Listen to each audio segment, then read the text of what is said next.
रहीम अस्सलाम वालेकुम। और मैं हूँ आपका भाई अब्बास हमदानी और आप देख रहे हैं जाफरियात टीवी। आज का हमारा मौजूद गुफ्तगू है रूस। दोस्तों, रिसालत अल रज़िया तालीफ मोहिउद्दीन अरबी 1331 हिजरी में मामीर अल मलूक यानी जो बादशाहों पर गुजरने वाली है कि ज़ैल में तहरीर है।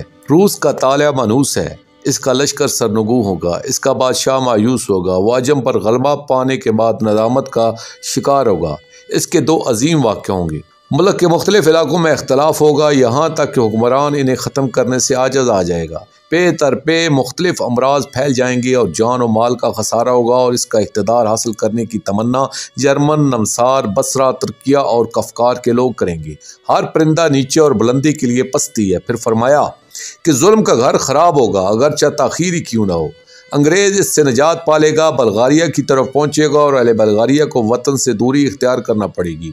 ईरान में 2 साल तक मुतवातर इख्तलाफात रहेंगे। जो साकत हुआ है वो वापस होगा और बैठने में जल्दी नहीं करेगा। ईरान के अरकान मुत्तहिद हो जाएंगे और इंशाअल्लाह वो इस्तक़लाल हासिल करेगा। फिर कहा, ए सीन क़याम कर, ए लाम ख़ताब कर, ए मीम हुक्म कर और मुसलमानों को मुज्तमा कर। जाबर बादशाह गुजर गए, हक आ गया और बातिल भाग गया।